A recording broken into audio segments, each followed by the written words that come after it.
Bueno, como lo prometimos, acá ya estamos en comunicación con nuestro primer entrevistado del día. Como les dije, él es el licenciado Horacio Robelli. Él es licenciado en Economía y docente universitario. Muy buenos días, Horacio. Muchas gracias. Es un gusto, como siempre, hablar con vos. Al contrario, el gusto es mío. Muchas gracias por la comunicación y saludos a todos ustedes y a todos los amigos de la radio. El gusto es nuestro. Bueno, Horacio, la verdad que hay muchas cuestiones para tratar. El tema económico está, como siempre, muy candente en nuestro país.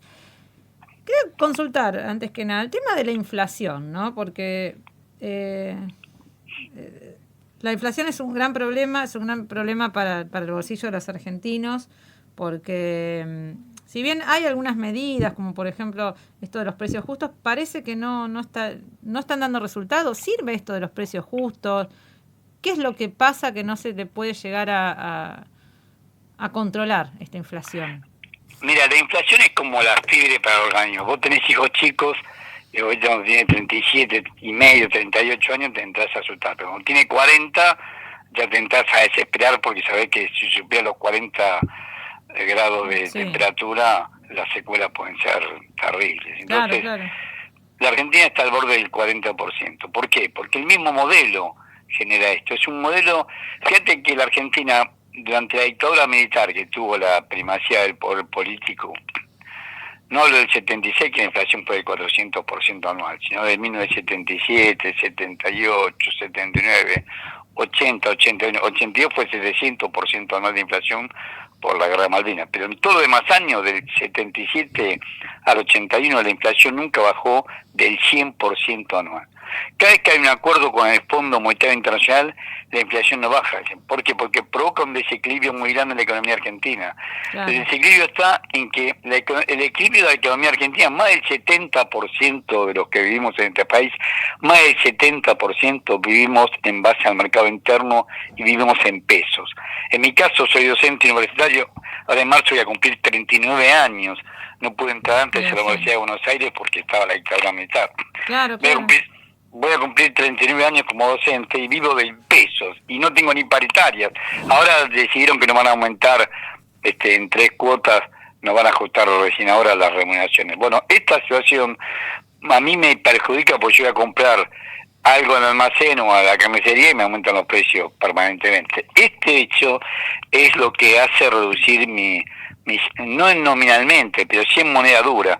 Y lo que me pasa a mí, le pasa a todo el mundo que vive en pesos. En pesos cobramos menos. Un ejemplo rápido y sencillo. Cuando se fue Cristina Fernández de Kirchner, el RIPTE es un salario promedio que hace el Ministerio de Trabajo, Empleo y Seguridad Social de Nación. Sí. Era de 15.600 pesos. El dólar estaba 9 pesos con 10. 9 pesos con 10, eso hacía que vos cobrabas 1.715 dólares, era el salario promedio del Ministerio de Trabajo, Empleo y Seguridad Social de Nación. En el mes de diciembre del año pasado, que es el último dato que tenemos, ese salario es un poco más de 180.000 pesos, pero el dólar estaba a 185 pesos. O sea que cobrabas un poco menos de $1.000. Pasaste a cobrar 1.715 dólares en diciembre del 2015 a un poco menos de $1.000 en diciembre del 2022. Esto es provocado, o sea, lo que se tiene que entender que este modelo es un modelo extractivista, agropecuario, financiero, exportador, y lo que menos le interesa es el mercado interno. Es un modelo que se está dando en toda América Latina a la vez. Es un modelo que defiende al 1 o 2% a lo sumo de la población y perjudica a todo el resto que está orientado al mercado interno. ¿Por qué? Porque la primacía es exportar a como dé lugar. Un ejemplo, ya que hablaste de inflación, el dólar oficial cerró el día de viernes, el día de ayer, sí, a 199 pesos con 3 centavos. El dólar oficial, según el Banco Nación, 199,03. Y cuando asumió Alberto Fernández, ese dólar estaba a 62 pesos. Quiere decir que creció más de un 300%, alrededor del 315%. Es lo mismo que creció la inflación.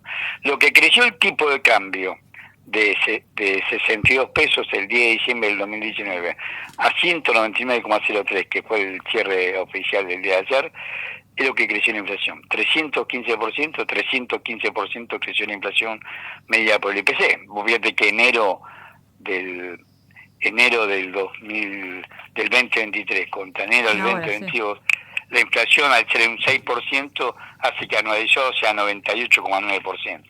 Y cada vez es mayor la inflación, porque este modelo, pero genera cada vez más. El modelo es creador de inflación. Es un modelo extractivista, agropecuario, financiero.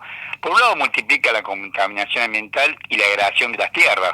Usan glifosato, no rotan la tierra. Pero es incapaz de generar empleo. ¿Cuánta mano de obra tiene una tonelada de soja? Exportamos soja, nosotros tenemos 42 millones de hectáreas cultivables. En 14 millones se siembra soja. Y los campos se alquilan en valor soja. ¿Por qué? Porque la soja es un forraje que se vende sobre todo en los países asiáticos, claro, y se vende afuera. Pero claro, entonces pagamos más caro el tomate, la lechuga, el durazno, la carne. En Balcarce se siembra más soja que papa. En Santiago del Estero se siembra más soja que cualquier otra cosa porque no se por nada. Pero en el Chaco se siembra más soja que algodón. En Tucumán se siembra más soja que azúcar. O sea, la soja ha ido reemplazando otros cultivos. Y la soja, el 95% se exporta. Entonces, cuando vos haces un modelo que depende del ingreso de afuera y se mide en moneda dura, en dólar, lo que haces es, con la inflación, cuando me dice moneda dura, como es el dólar, lo que haces con la inflación es licuar los costos internos. Ese es el mecanismo para ver la inflación. Por eso, cada vez la inflación supera la del año anterior. Porque vos tenés, es un modelo que beneficia a una minoría, ya te digo, el 1 o 2% de la población, que es la que tiene, que es el sector empresarial más concentrado y que está orientado al exterior. Un modelo extractivista. ¿Qué vendemos? Vamos a ser ahora exportadores netos de petróleo y de gas, gracias a Vaca Muerta. Un ejemplo claro de Vaca Muerta, y te robo un minuto más. Nosotros estamos trayendo gas de Vaca Muerta y se está haciendo un gasoducto que financia el BNDES de Brasil para llevar gas a Sao Paulo, Brasil. Ya se hizo el tramo de Vaca Muerta hasta Liqueló y ahora se comienza el tramo de San Liqueló en La Pampa hasta San Jerónimo en Santa Fe. Después va a haber 2 tramos más hasta llegar a Sao Paulo. Lo financia el BNDES de Brasil. Hoy, febrero del año 2023, en Brasil se paga el BTU, que la medida de gas, $6, nosotros $3. El gas es nuestro, los recursos naturales son nuestros. Alimentar la industria paulista, y encima cuando le vendás a $6, esas mismas empresas que le venden a $6, Pampa Energía, Tecpetrol, Panamérica Energy, van a pretender que nosotros lo paguemos también $6. Internacionalizan los... Paguemos precios internacionales, digamos. Internacionalizan los precios. O sea, es un modelo que permanentemente combina esta situación de devaluación de nuestra moneda y de internacionalizar los precios. Eso encarece el costo de vida con inflación anual, que a medida que el modelo se desarrolla supera la inflación del año anterior. O sea, vamos a superar los 100% seguro este año. Seguro. No tengo ninguna duda. Ya febrero, no sé si nos superamos el 100%. Febrero contra febrero. Porque se alimenta así. Tengo 70 años y lo viví. O sea, no solamente lo leí en la teoría, sino que lo viví en la práctica. Te puedo asegurar que lo viví con la dictadura militar, lo viví con Alfonsín, lo viví siempre, permanentemente. El mecanismo es el mismo. Internacionalizan precios y reducen los costos en moneda local. Esa es la inflación y esa es la presión inflacionaria. O sea que lo que vos plantearías es que si no hay un cambio de modelo, cualquier medida que se tome, sea control de precios, precios justos, precios cuidados. Son parches. Es como tu hijo que le pongas un paño de agua fría en la cabeza y tiene 40 grados de fiebre. Son parches. Son parches que no hacen... El problema de la matriz, lo dijiste claramente vos. La matriz extractivista, agropecuaria y portuaria, que beneficia al 1 o 2% de la población a lo sumo, pero pasa lo mismo en todo. En Brasil está pasando lo mismo. En Brasil, en Chile han avanzado sobre montes naturales. La pelea con los mapuches es porque le sacan la tierra para sembrar pino. O sea, las empresas forestales, todo es una situación. El avance sobre el Amazonas, en México mismo, el avance sobre las poblaciones autóctonas. Además de odiar a los negros originales que somos de acá. Yo estoy cruzado, mi abuelo era aymara, era boliviano y era aymara. O sea, en vez de odiarnos, el odio que nos inculcan es porque se quieren quedar con la tierra que es nuestra. Y esto es lo que hacen. Lo dicen abiertamente, de todas maneras. Lo dicen, la jefa del Comando Sur, Laura Richardson, lo dijo abiertamente, quieren nuestros recursos. Ellos creen que son dueños de nuestros recursos. Ahí está el problema. Exactamente. Y viene de lejos. En la campaña del desierto de 1885, que era Remington provisto por los ingleses matando indios con chus y lanza, Roca tuvo un mejor día en 1885 que distribuir 18.668.000 hectáreas. 18 millones, hoy tenemos, como te dije, 42 millones de hectáreas cultivables, pero en ese momento era la Pampa, eran 18 millones, lo distribuyó en la Sociedad Rural Argentina, entre 538 estancias. Ahí estaba Martínez Dios, Anchorena, Áltega, Alvear, los Bosch, los Rodríguez Larreta, los Lynch, los Miguel, que son primos Martínez Dios, los Ortiz Basualdo, los Otamendi, los San Valiente. Toda esta oligarquía como la bosta le debe a Roca el regalo de esas tierras acá a los indios. Y ahora, por otros caminos, vuelven a hacer lo mismo. Horacio, buenos días. Carlos Ventosa, de acá de Otras Voces. ¿Cómo te va, Carlos? ¿Y cuál sería el reordenamiento para reencauzar esto? Así, más o menos desde su visión. Lo que hizo Néstor Kirchner, defender el mercado interno. ¿Qué decía Néstor Kirchner? Primero la mesa de los argentinos. Vos sabés que los matarifes, vos tenés el grado de la concentración de la carne, la verdad que lo demuestra mejor que nada. Vos tenés ahí más de 4.000 matarifes, más de 2.000 frigoríficos, pero 16 frigoríficos que se reúnen en lo que se llama el consorcio ABC, son los que realizan el grueso, más del 80% de las exportaciones, el 100% de la cuota Hilton y de la cuota 481 que va a Europa. Bueno, todo eso lo hacen. Todos estos frigoríficos, como están, por ejemplo, los brasileños Kiput, que es dueña de Swiss, Kipu, Magrib, Friboy, y después está Friar, que era de Vicentini, que ahora no sabemos ni a quién pertenece, Coto, la Anónima, donde Federico Brown, que es dueño de la Anónima y es uno de los grandes frigoríficos exportadores, el frigorífico Río Platense, los Constantini, 16 frigoríficos representan el 80% de las exportaciones. Ellos hicieron vivo con Néstor Kirchner y vendieron más carne del cupo que le había puesto Néstor Kirchner. Eso fue en el segundo semestre del 2005. En el primer semestre del 2006 no lo dejó vender un gramo. O sea, si vos tenés un Estado que cumple su función de que se determinó esto y lo hace respetar, esto determina cualquier cosa, ellos hacen lo que quieren y el gobierno no le dice nada. Hacen lo que quieren y el gobierno no está haciendo. Por ahí le pega alguna multa que es risible. Vos le regalaste a Edesur 80.000 millones de pesos y le cobraste una multa de 1.000 millones de pesos. Es ridículo. Le regalaste 80.000 millones de pesos de deuda que tenía con Camesa. Edesur, hay un terrible corte en todo Capital Federal y Gran Buenos Aires y le multás con 1.000 millones de pesos. Y le regalaste 80.000 y una deuda que no pagó. O sea, para ellos no es nada. Uno lo escucha y dice es un montón, pero para ellos no es nada. Y si le regalaste 80.000, me regalaste 80.000 millones de pesos con una firma del Ministro de Economía, una resolución del Ministerio de Economía, que Alberto Fernández ni siquiera se molestó en firmar, para echarle toda la culpa a Massa, porque Massa fue el que lo propició. Le regalaste 80.000 millones de pesos, Camisa tiene que dolarizar la deuda que tiene con los que antes eran nuestras, pero con Menem privatizó los generadores de electricidad, todos esos diques que habían hecho. Yo vengo del radicalismo. ¿Vos sabés lo que es el orgullo para nosotros cuando tuvimos un gran gobernador de la provincia de Córdoba, como fue Amadeo Sabatini, e hizo el dique en Balcha Tercero, hizo el dique de La Viña, hizo todos esos importantes diques para generar electricidad, porque don Amadeo decía el agua y electricidad, por el agua y la electricidad. Y son bienes esenciales.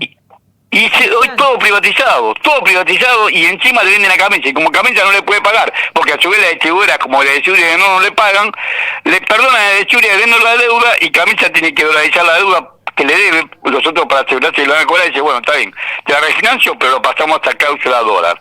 Y lo tienen que aceptar, porque es un deudor de las generadoras eléctricas que eran nuestras.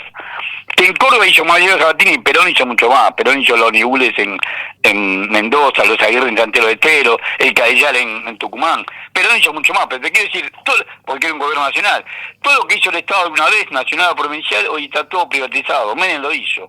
Y encima vos tenés una distribuidora para asegurar lo que es Camesa, para asegurar la provisión, porque es un bien público. El Estado no puede no brindar agua y electricidad a la población porque lo dice la Constitución Nacional, y como lo hace con deuda.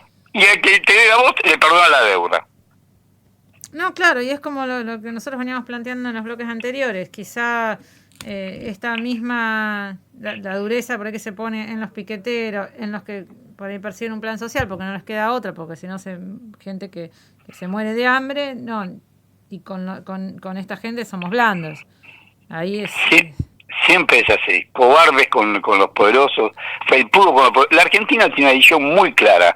Están los que defienden el acuerdo con el Fondo Monetario Internacional y con la Embajada Norteamericana y los que nos oponemos. Esa es la verdadera edición del agua.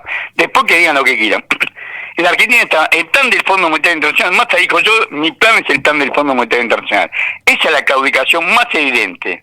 Y pretenden que Massa sea presidente. Sí, o sea, estupidizan a la población. Entonces vos tenés que pensar, señores, somos un país soberano y un país digno. Lo primero que hace es respetar a su pueblo.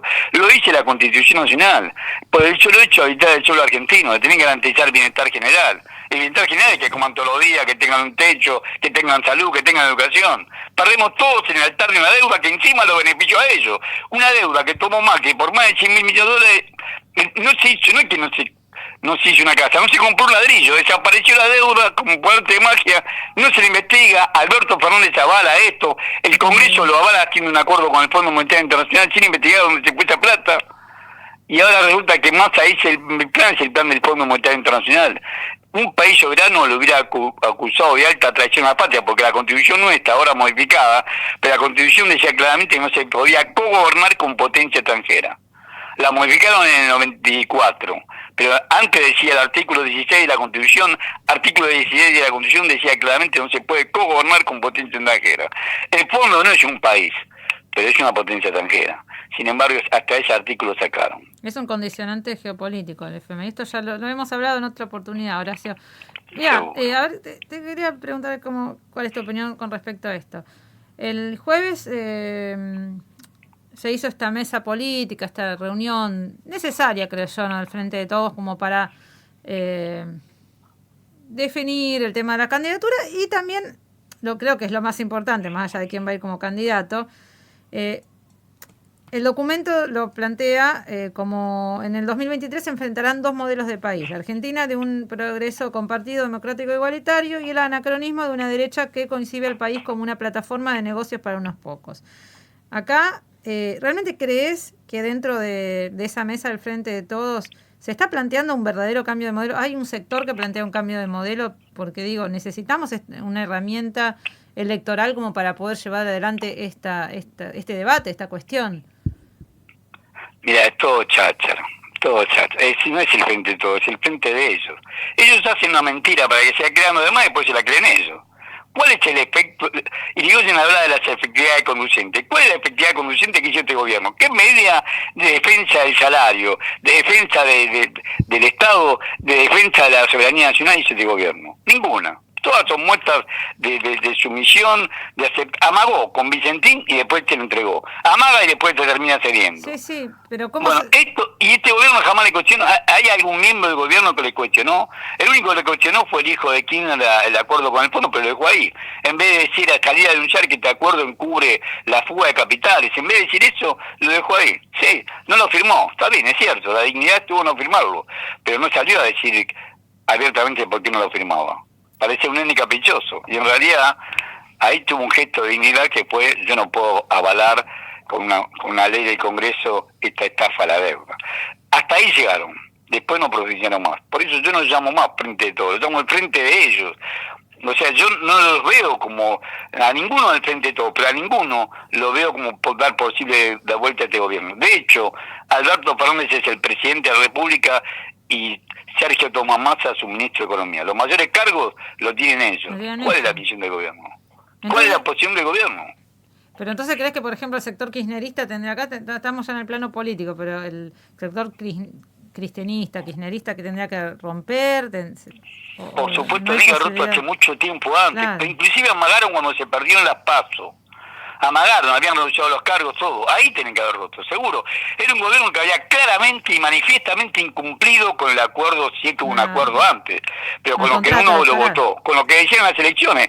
Y la misma chacha tampoco se jugaba mucho, decían la misma chacha de Cabrón, nada más que uno le creía por la experiencia que había tenido con el kirchnerismo. Uno le creía porque Néstor había dicho mucho menos, e hizo muchísimo más. Para mí, para responder la pregunta que me hicieron, el modelo que hay que hacer es el modelo Néstor Kirchner, defender el mercado interno, defender el trabajo y defender la producción nacional. Partir de ahí, y después lo que queda lo exportamos, no al revés, no ajustar el cinturón, aumentar los precios para que la gente no consuma. ¿Por qué no se hacen viviendas? El mismo gobierno reconoce que hay más de 3 millones de déficit habitacional. Tenemos la arena, piedra, cal, cemento, los vidrios, azulejos, grifería, cerámica. No vas a traer mármol de Carrara. Tenemos todo acá. ¿Por qué no se hace?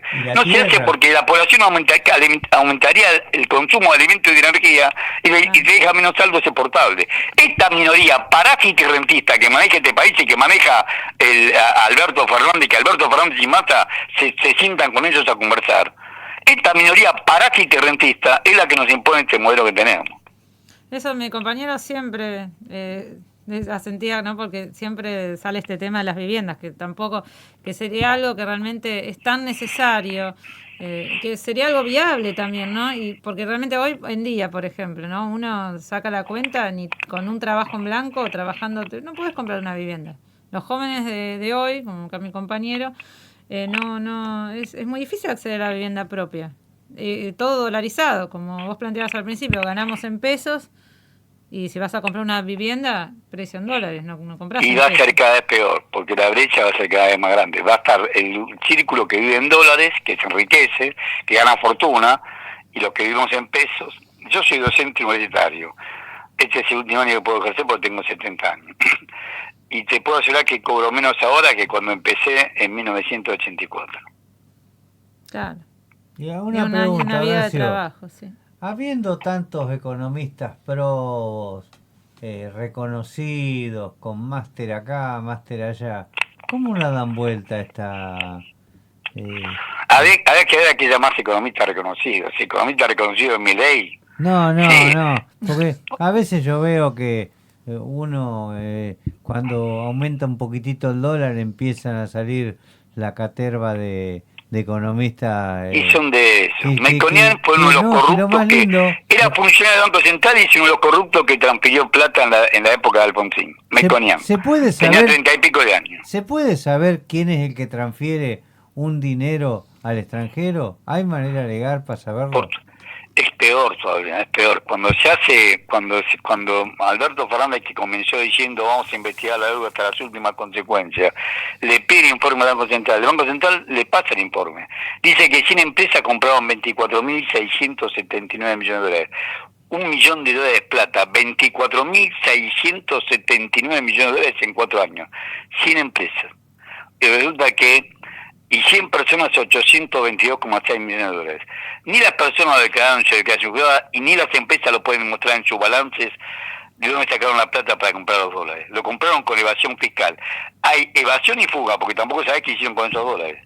Y lo compraron con un dinero en negro, mayoritariamente lo compraron con dinero en negro, con dinero no declarado, con la contabilidad paralela que llevan, y encima no sabés qué hicieron con esos dólares. Y el gobierno lo dejó ahí.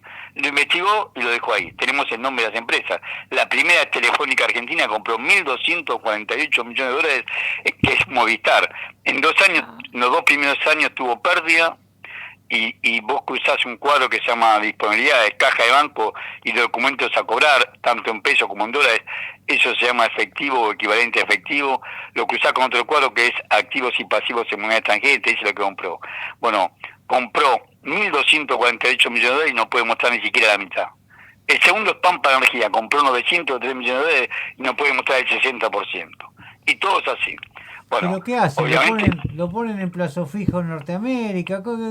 ¿Qué la sacan a la plata, compran. Exacto. ¿Cómo te puedes explicar que son grandes empresas acá y tienen después sucursales en todo el mundo? Mirá Pagani, mirá Arcor, tiene sucursales en todo el mundo. Lo sacan, lo ponen en sus propios negocios en otro lado, pero la sacan de acá. Son sectores que, claro, esto, como bien explicás, todo esto queda impune, nadie responde por nada, quedan con los bolsillos llenos, pero sí piden mano dura para el que va a ir robar un celular, que no digo que esté mal y que no tenga que tener una condena, pero realmente siempre van por los piqueteros porque están reclamando, porque están en la calle. Entonces como que siempre es la misma respuesta, es como que estamos siempre debatiendo sobre lo mismo, ¿no? Y ahí parece que hay que competir en quién es más de derecha, quién es más represivo, quién es más halcón, ¿no? Y eso lo fomentan los medios. Por eso los medios alternativos como ustedes son importantes porque podemos hablar de estos temas reales y verdaderos. Todos los demás medios, este que mató a la hija, este que mató al hijo, siempre mataron a un rugby mató. Siempre ponen cualquier pretexto para que la gente se entretenga y no vea este problema de fondo que estamos hablando. El problema de fondo es que Joseph Lewis tiene 38.000 hectáreas en Argentina, metió el lago escondido como si fuera su propia pileta de natación, y él no es usurpador. Él, no, ese lago no dice nada. No dice nada, además dice el kirchnerismo, Clarín dice el kirchnerismo, tenían kirchneristas, le van a pagar alguna kirchneristas, eran de todo. No, lo único que tenían era un gesto soberano ante un empresario inglés que se apropia por suerte la Constitución ese artículo no lo borró, dice que los espejos de agua nos pertenecen a todos, claro, y el lago escondido es un gran espejo de agua. La verdad que sí, tenés razón, Horacio, falta tratar estos temas, por eso a nosotros nos sirve un montón conversar con vos, tener estas miradas, porque también sos un economista que Horacio, tiene otra visión social, ¿no? Una pregunta más, ya que tenés el conocimiento. Y la tan ansiada por el liberalismo reforma laboral, ¿sería para transformar el país o para precarizarlo más? Ya la hicieron la reforma laboral. La gente trabaja por lo que sea, si no hay trabajo. Ya la hicieron. Vos solamente cobras bien si trabajás para el sector agropecuario, minero, exportador, y los grandes bancos que lo financian. Si vos trabajás en un gran banco, trabajás por ejemplo en el HSBC, o en el Citi, o en el Santander, o en el Bilbao Vizcaya, o si trabajás en los aceiteros, tienen más de 300.000 pesos de sueldo inicial. Ahí podés tener un poder adquisitivo, pero todo lo demás. Mira, hablar de felicidad, de verdad, yo soy docente y cobro cada vez menos. Estoy diciendo, compro menos cosas en 1984 que la que compro que la que compré en el 2022. Y tenía mejor nivel de vida en 1984 que tengo ahora después de tantos años de trabajo, que uno tendrá y cobro menos. Bueno, esto ya la flexibilidad la hicieron, ya con la caída del salario y sin trabajo te dicen, bueno, trabajás sin horario, si no tenés trabajo. ¿Cuántos trabajadores trabajan y son monotributistas? Si pueden, y otros ni siquiera pueden pagarse el aporte previsional. Y lo hacen trabajar sin estar registrado. ¿Cuánto? ¿Y cuánta gente te hacen trabajar en forma temporaria? Ya está, más flexibilidad laboral ya está. No necesito más flexibilidad laboral. Lo más barato que tenemos en este país es el salario. Sí, es así, realmente el hecho de pedir más flexibilización y menores condiciones nunca llegó a buen puerto, porque de hecho esto se ha llevado a la práctica un montón de veces y no fue para beneficio de la gente, ni hubo más trabajo, ni nada de lo que se quiere. El ejemplo más claro para mí fue Roca cuando comenzó la pandemia. Techín Construcciones tiene trabajadores, el sindicato de la construcción se hace el aporte por el mismo sindicato, el trabajador hace su propio aporte. Han logrado, echó 460 tipos que tenían estas condiciones, como eran trabajadores precarios, porque es una precarización de trabajo, los echó sin pagar ni indemnización ni nada. Empezamos, mirá cómo respetan a la población. Sí, apenas viene a costa del Estado, tiene miles de prebenda y dejó 460 tipos en la calle. Es que no les importa, eso es lo que nosotros tenemos que entender, no les importa como el otro día que vimos el lamentable hecho que le estén pegando a la gente que fue a reclamar porque no tenía luz y porque no tenía agua, ¿sabes? Tener cero empatía. ¿A quién le regalaron 80.000 millones de pesos? Claro. O sea, le regalaron 80.000 millones de pesos, le cobran 1.000 millones de pesos de multa y encima la policía va y reprime a los que se quejan de que hacen días enteros están sin luz. Son cuestiones muy, muy injustas. Horacio, la verdad que te agradecemos mucho por esta comunicación. Ojalá se repita pronto. Cuando vos quieras. Yo te agradezco a vos la posibilidad de poder conversar con todos ustedes de temas que son esenciales para nosotros y que por supuesto los medios lo ocultan. Muchísimas gracias. Que tengas un excelente fin de semana, Horacio. Muchas gracias a ustedes. Bueno, estamos hablando con el licenciado Horacio